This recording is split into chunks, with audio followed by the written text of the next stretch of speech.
Alright guys, this is an update after 3-4 days use of the Talos mod by Sig Green that I got at VaporDNA.com. Now, as I mentioned before in my other video, seems like there's a fairly large voltage drop. Still applies. It's been broken in a little bit, more than one way. Not the best way, but this is just a video posting my thoughts after a couple days of use. I do like the fact still that you can hold juice inside this chamber outside of the 18650, and it does really wick up well when you just turn it upside down, and it does that. I still haven't had any dry hits, which is good, but still reading at around 0.2 ohms. It should produce more than it is. Now I got some 20 gauge in here right now. Let me just pop open this guy and show you what we're working with. But it's still not producing quite as much as it should.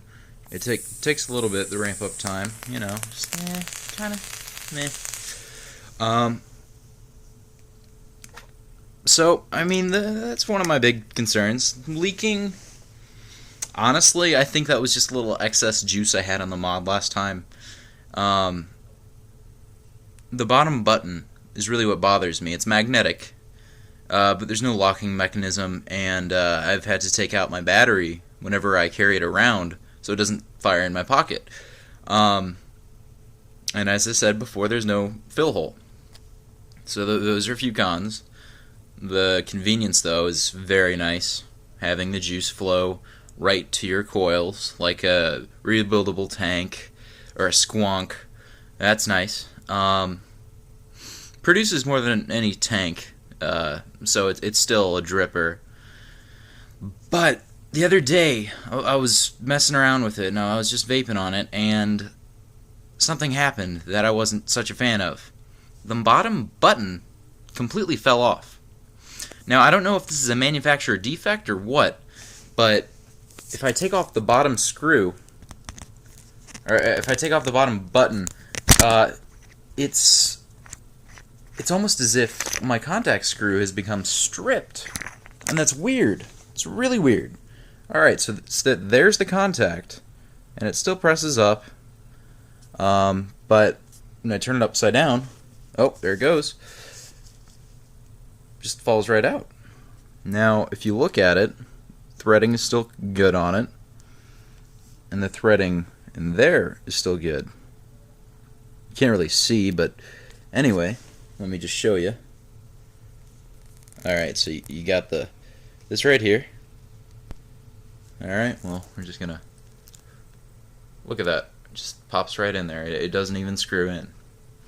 So, the bottom button is now completely loose. So I turned my magnets around, was able to fix it that way, and the button still fires. However, whenever I turn the mod upside down, the mod fires too. So I've got to keep the mod upright or take the battery out to avoid any firing in my pocket. Like I said, that might be a manufacturer defect. I think it is. And I've contacted VaporDNA, and they replied pretty quickly, within like a day, and said they're going to give me a refund. Now, I haven't ever had a problem with customer service when it comes to VaporDNA. I've bought a few products from them. Very reliable service. So, as said, still trust VaporDNA. Still trust this mod. It's still a good mod. This one just may have a defect. I may be purchasing another Talos mod here in the future. I don't really know yet. I'm going to have to weigh my options. Not sure if I want to try to deal with this again, because this was an issue. But I did love the convenience that the having the actual tank as part of the mod. I love that, and I really would like to see other mech mods in the future have this sort of innovative ability. and these creators to see beyond just the fact that it's a metal tube and you got to constantly drip it.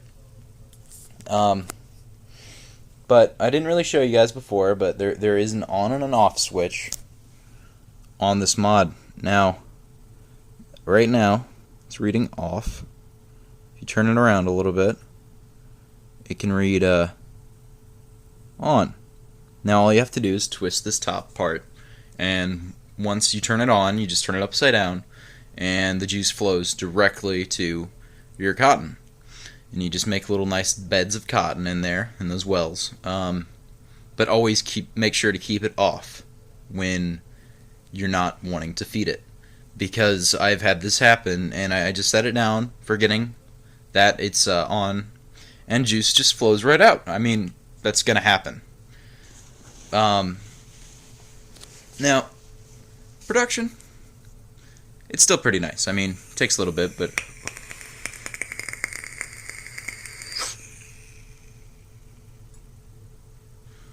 it's still a dripper, by all means.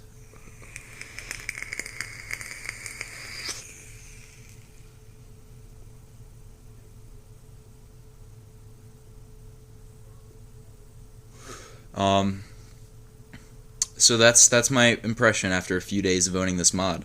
I'm glad Vapor DNA refunded me, because it may still work, but that firing pin, it shouldn't be loose like that. It should not be loose like that. And I may purchase another one of these and see if that issue reoccurs. I don't think it will. I really don't. Knowing Sigreen, knowing their products, knowing the N23 that I own, that I haven't had a single issue with. Their quality's good. Quality of this, well, that contact pin, not so great. But overall, aesthetically, convenience, huge deck, that's nice. That's really nice. Alright, so as I said, this is my update for the Talos mod by Sigreen. Alright. And like my video, subscribe if you want. I will be posting reviews of products to come in the future. Mostly I look for new and upcoming products that aren't really advertised a ton, or they aren't mainstream. So if you like this video and subscribe, I will make sure to get you other products and review them like this one. Alright, see you guys later.